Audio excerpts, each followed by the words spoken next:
I'm Annalise. I'm 38 years old, and today is Saturday, June 18th, 2011. I'm talking today from the San Francisco LGBT Center, and I'm pleased to be talking with my friend and colleague, Cecilia Chung. My name is Cecilia Chung. I am 45 years old. Today is June 18th, 2011.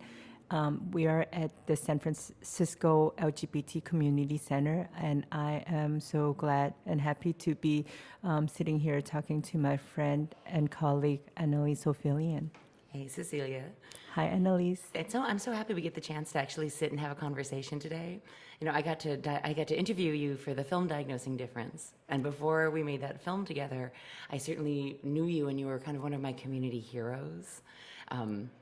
And I think that's one of the great things about San Francisco is that there are so many people that can inspire us, that we can then also develop these kind of friendships and great bonds with. You know, it's June and it's Gay Pride season, and this is a time of year when I often kind of reflect on what brings us all to San Francisco, those of us who choose to kind of live here. And so I thought I might start by just asking how you came to San Francisco and what your sort of journey to this particular city was. Okay, I didn't expect you to make me blush in the first 30 seconds, but well, thank you for saying all that. And I really need to really take a pause to think back, because I have been living in this city for so long, and I think that I have taken so many things for granted, and to really go back in time for over 2 and almost 3 decades, it's a long time.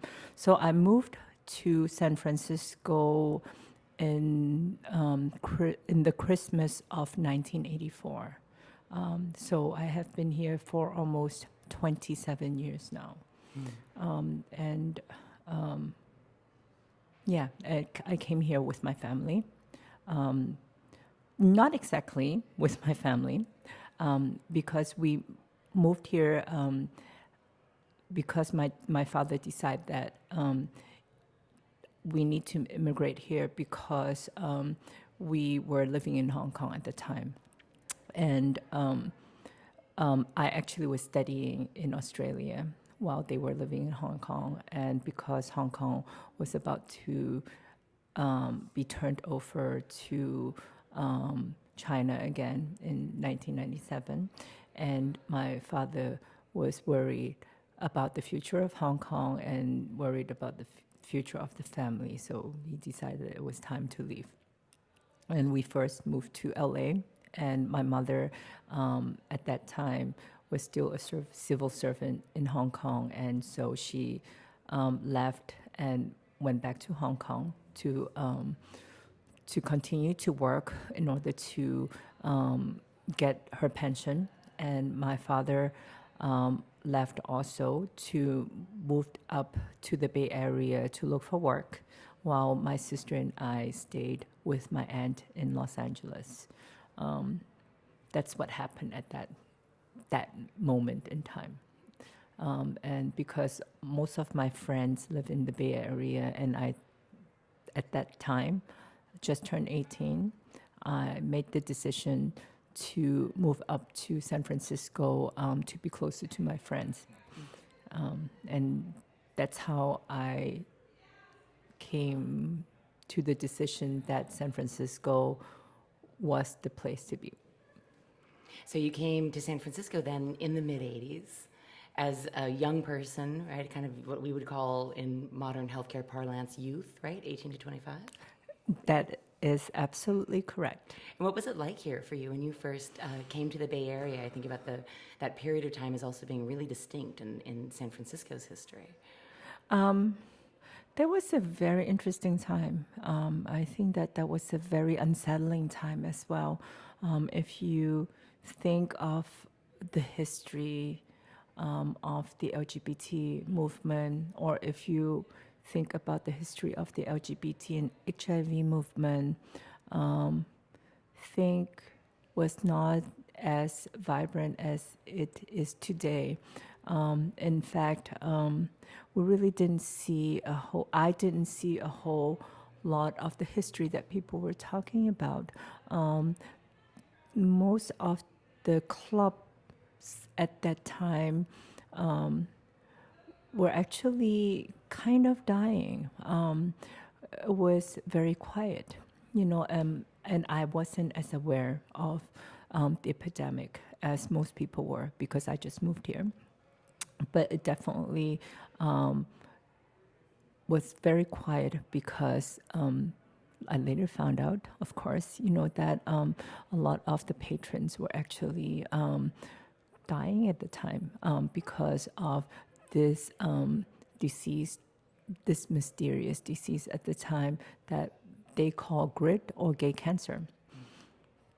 And for me, as a somebody who just turned 18, was still trying to find myself, trying to find my identity, and trying to find the gay culture that I was so fascinated with. Those stories that I've heard so much about, the Polk Street culture that I heard so much about.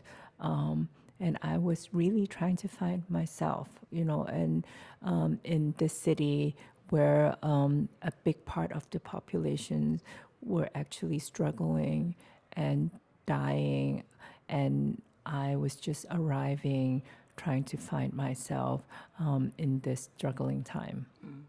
And talking about the impact of the HIV epidemic on the Bay Area, where I think we did experience such a disproportionate, I'm saying we, I didn't live here in the 80s, but it feels like a part of my cultural heritage from being a San Franciscan as well. Such a tremendous impact here, and about that sort of search for self in that kind of environment and that kind of milieu.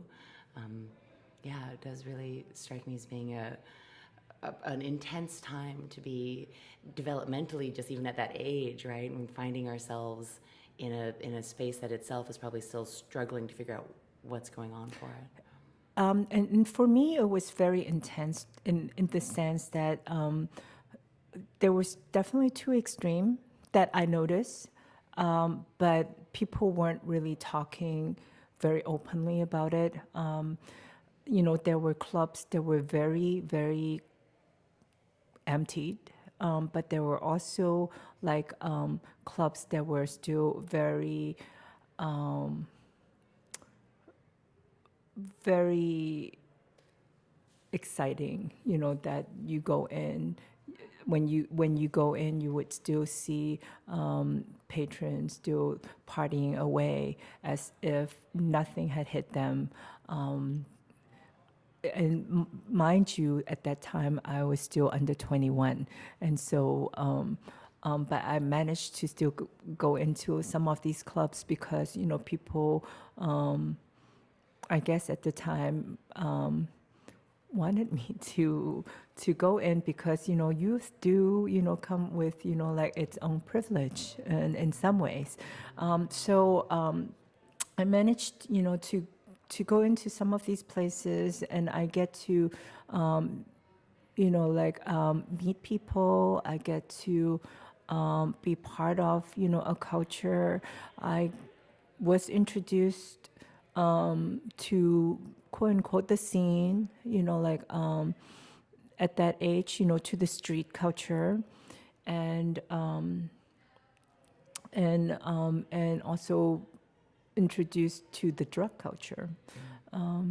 And I think that's how people were coping, to, that impact, of the epidemic by not talking about it, by not thinking about it, by, self-medicating, thinking that eventually, that, that dreaded disease would go away, that dreaded disease would not touch them. So when grown-up Cecilia looks back on, kind of your 20s, your, youth in San Francisco in the late 80s and the early 90s, what's your take on it now? Like, how do you look back on that moment in your life from the position that you're in today? As the future me looking back to the me yesterday, I definitely have been impacted by that tremendously because I didn't get to learn to have healthy relationship because, the future me didn't have the knowledge to pass on to the me yesterday. The future me didn't get to have that conversations with the me yesterday, to tell him at that time that, hey, there are a lot of things to look out for, even though I did see the warning sign. But nobody was able to tell me what those warning sign means, because I didn't learn healthier relationship from my parents, because my parents also didn't share about their relationship with me. I didn't get to share how to have a healthy same-sex relationship, let alone how to have a relationship as a transgender person. So, and it's all about trial and error, as a queer person. So that was the added complexity of being a young queer person in the mid and late 80s, struggling to find myself and struggling to really understand what it means to live in that time. Like managing so many like hush hush topics that you're not supposed to talk about, you're not supposed to share with other people. And when you see things that were kind of wrong, you're not supposed to ask those questions. I really appreciate what you're talking about. I feel like there's a way in which in LGBT communities, for queer and trans folks or gender variant folks, there's this way that our energy gets sucked up in the closet and secret keeping, in negotiating oppression and negotiating our own identities, where we're really busy in our adolescence and early adulthood with all of this stuff that our straight or gender conforming counterparts don't have to deal with. They have the time to go to prom and to learn how to date and to get these experiences that we not only miss out on, but we have to allocate our energy to other areas. And I often find it leaves us a little under-practiced, right? So that you do see, I think, in our communities, a lot of adults talking about how we didn't get to learn those things at the time because we were so busy surviving. And I think that it's really true also, I think, especially for LGBT youth, like, and in my situation, even though I was not a runaway youth, I didn't escape my family to be here, but I did have to negotiate with my family to be myself in San Francisco because my family did not choose San Francisco for me. And a lot of times, like for us, we didn't have a choice, to be who we are. We didn't choose to live the places that, and most of the time, as young people, decisions were made for us. And in my situation, in my sister's situation, that was the same case. Like our parents decide that we should live with our aunt in Los Angeles. And because I was old enough to make my own decision, I decided to choose San Francisco as my home. And my parents were really clear with me that if I choose San Francisco, I have to be on my own. And so I have to work 40 hours and went to school full time and support myself. And, and I had to find ways to do that, to support myself. When I came to San Francisco, the first thing I had to do is to find a job to support myself while I signed up for all the financial aids in school to make sure that I could support myself through school at City College. But luckily, because I had all the friends I could rely on, and they showed me, how to process all the paperwork in the financial aid office, with the student loans and all the Pell Grants and the work studies.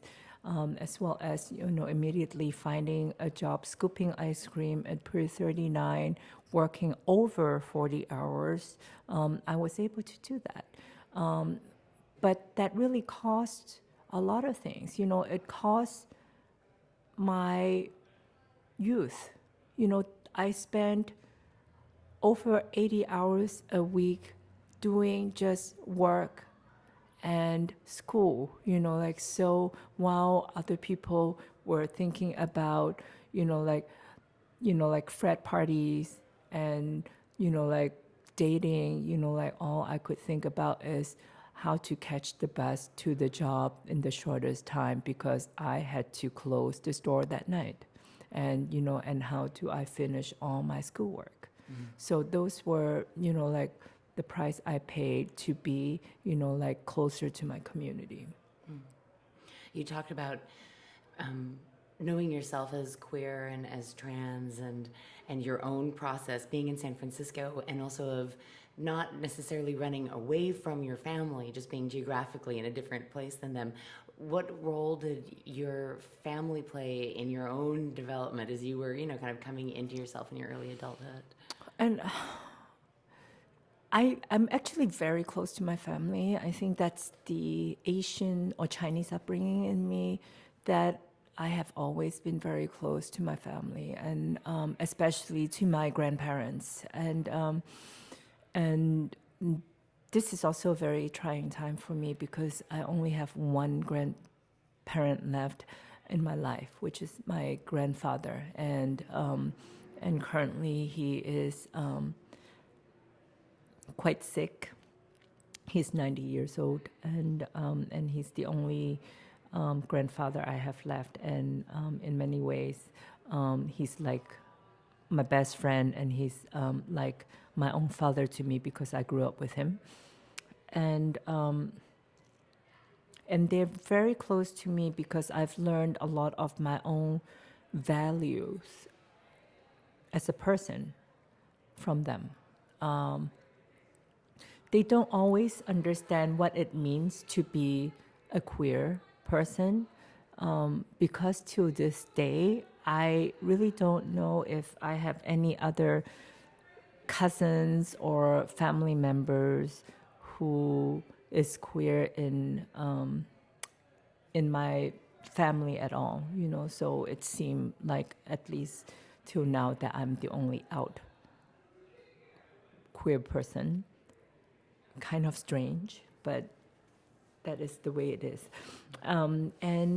But they have managed to accept me with open arm, because they do believe that blood is thicker than water.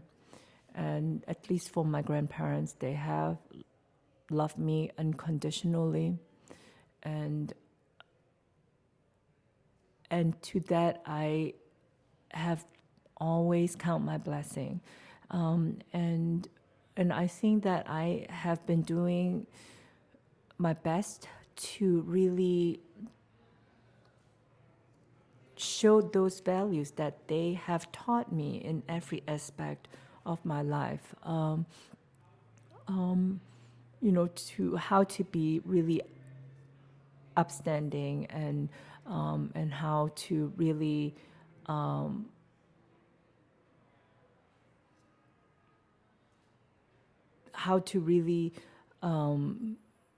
be able to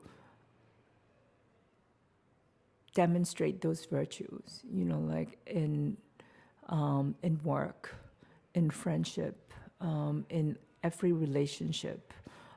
Those are values that really my grandparents taught me.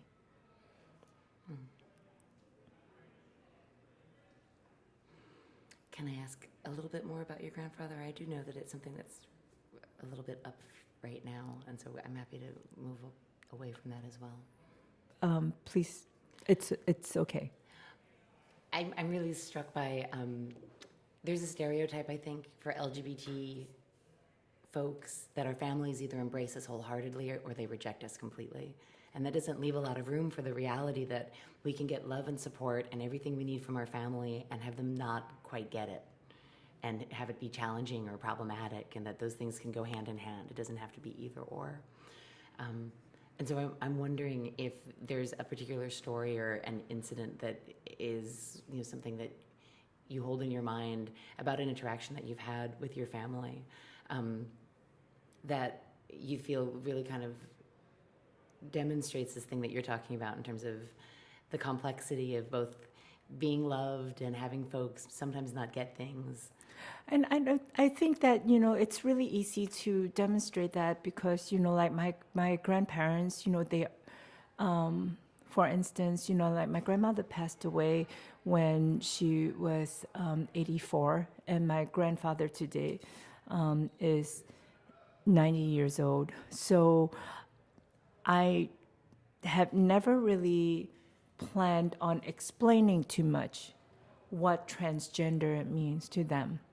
And I really don't think like it matters, like to explain what the entire process is, like so, like my grandfather would remember me as his grandson, growing up with him, and how he and my grandmother actually took me to Australia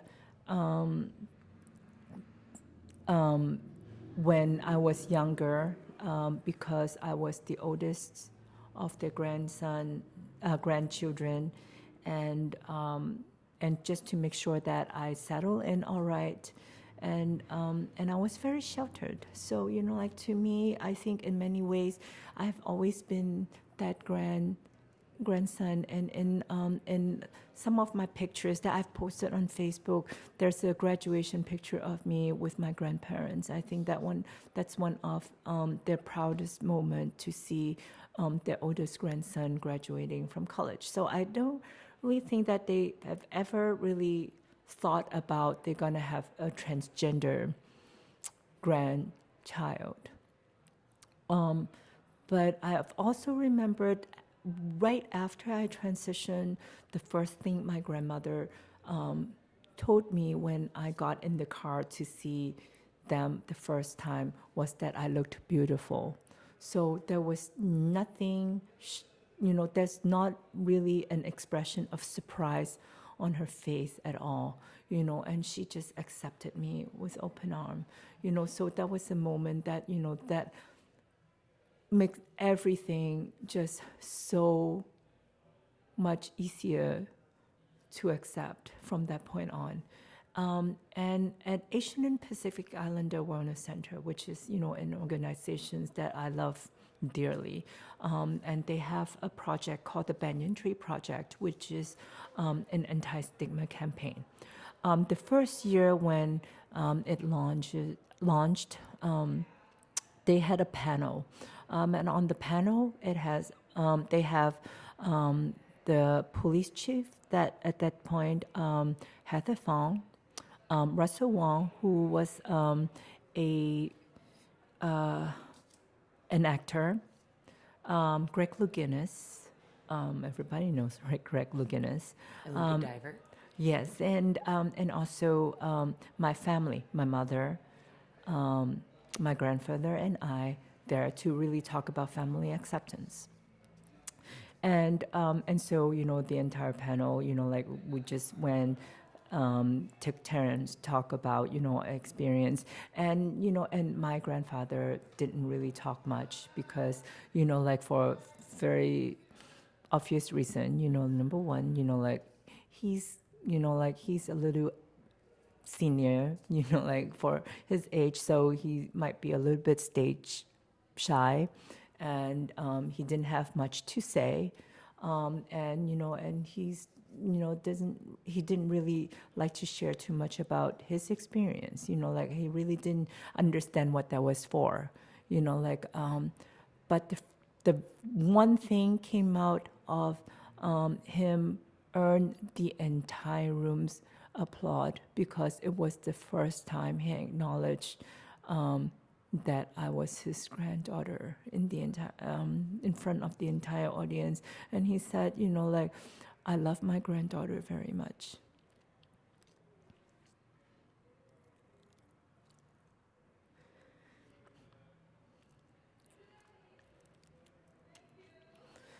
And I think that those are the moments that we needed.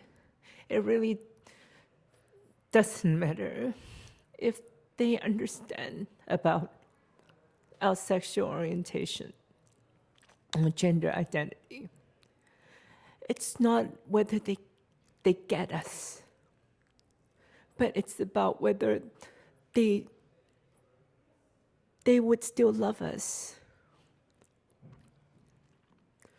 And to know that no matter what, I still have my family that would love me. And to know that my grandfather would still see me as his grandchild. And that's the most important thing. Thank you.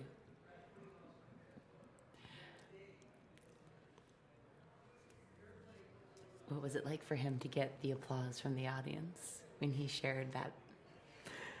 He was just his humble self and had that big grin on his face.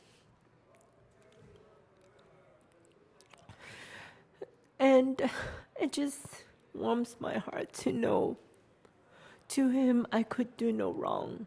And to him, I always made him really proud. And I wish I could do more to make him even prouder. So to know that I try to be the best person I could ever be every day. And I think that it's really important in many ways to share the story of my grandfather and my relationship with my family to as many people sometimes as possible, because and it's the way to share hope, to let people know that it's possible, because it's not always this way. I had 3 years that I didn't have my family around. It's not because they didn't love me. It's only because they didn't know how to love me. But they finally realized that it really didn't matter who I am. It matters that they realize they still love me. And that's important enough.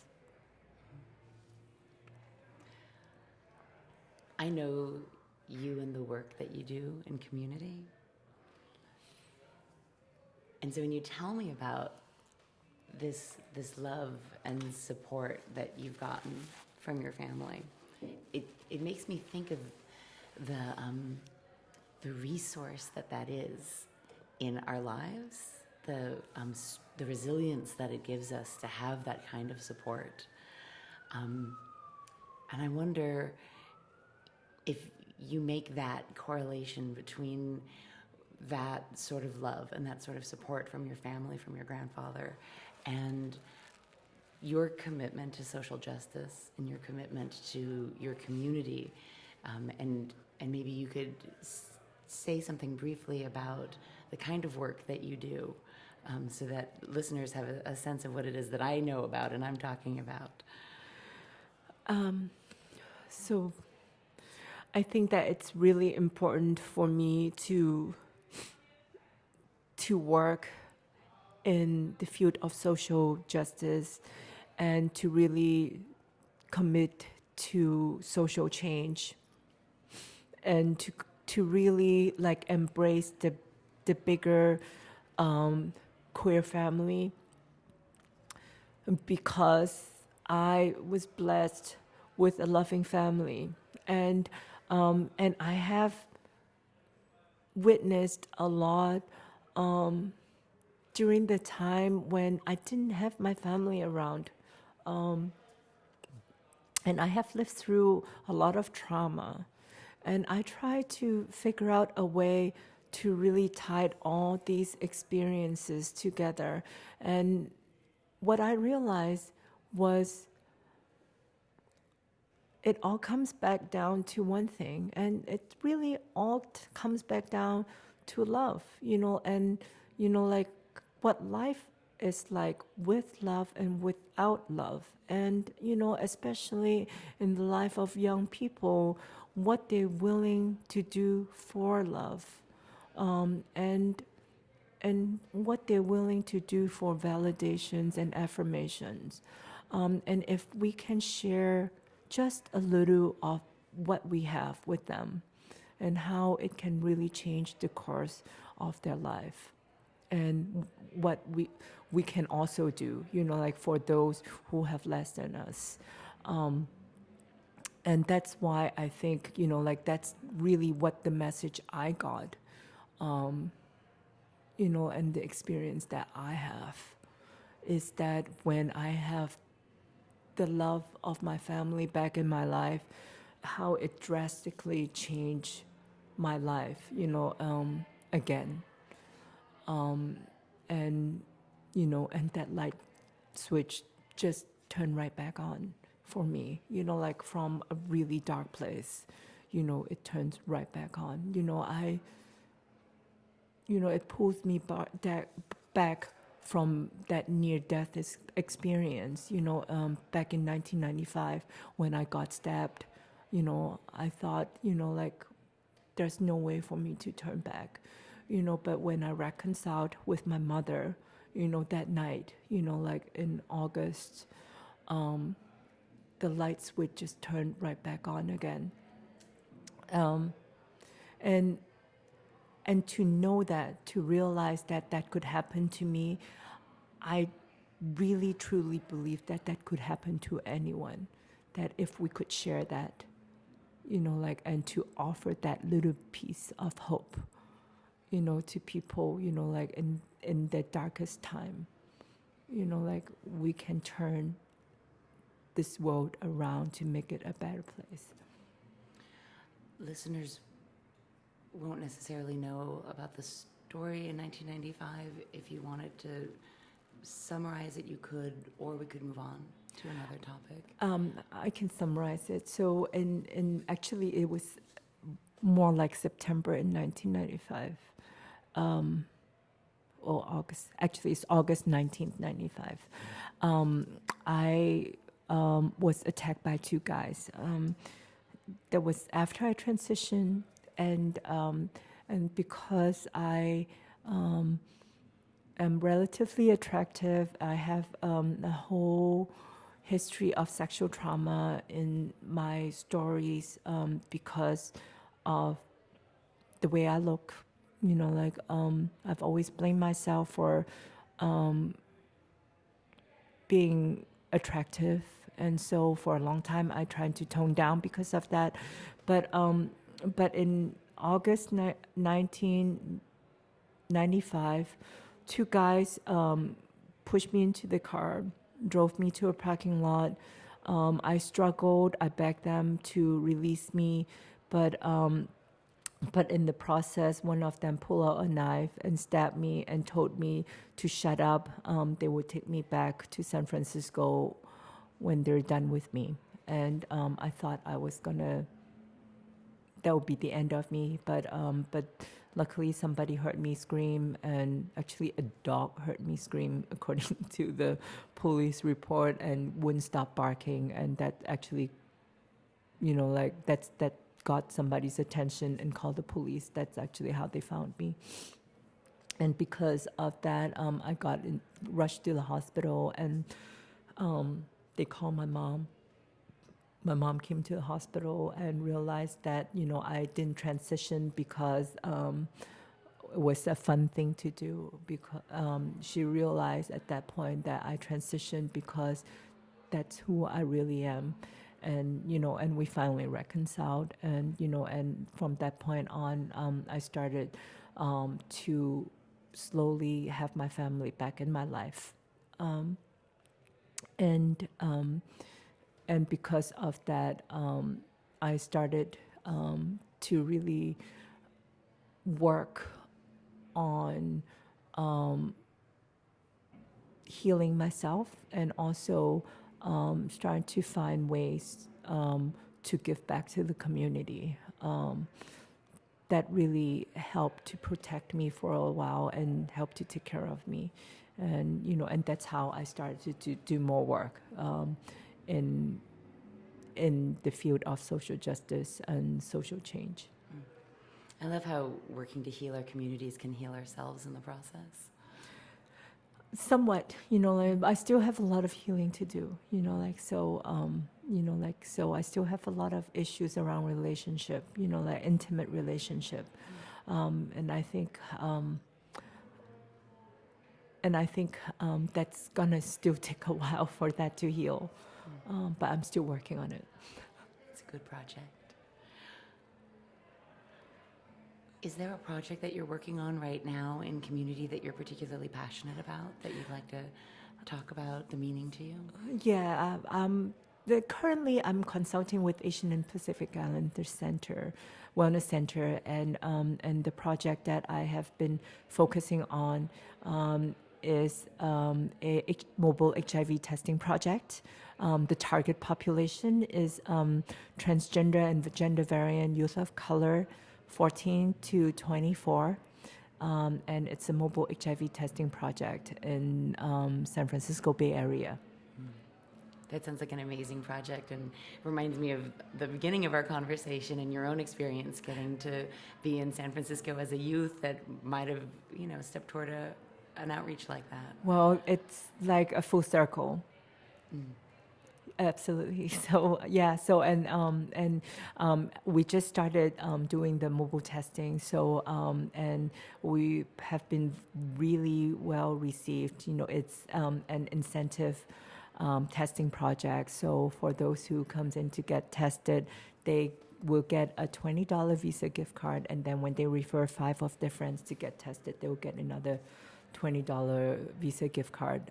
And absolutely, I think it really reminds me a lot of my own experience as well. So, of course, that's not something that I shared, like when I said, oh yeah, I love this project so much because, but yeah, and when I say it comes a full circle, it's definitely have that element to it. Beautiful. We have just a couple of minutes left, but I want to maybe give you a moment to be able to reflect after having this conversation. And thank you for sharing so much of yourself and so much of your story. Thinking about the next stages and where you're going forward. Something that you're really looking forward to seeing or bringing into your life or cultivating, where you're hoping the next chapter of your story goes. Oh gosh, I think I haven't really thought that much about my next chapter, but I think for me it's really about where the community needs me, but I definitely want to see where my next adventures would take me. I've been in San Francisco for so long now. I'm not totally dismissing the fact that I'm looking at other cities as possibilities, but no cities are calling out my names just yet. So I'm still waiting for those opportunities. So yeah, we'll see. Sounds very exciting. Well, Cecilia, I want to thank you so much for taking the time to sit and talk with me today and record your voice and your really beautiful words and important story to this project. Well, thank you, Annalise, for doing this with me. And I wish I had the opportunity to ask you questions as well. Maybe we'll have to make a second date. Maybe, yes. Thanks.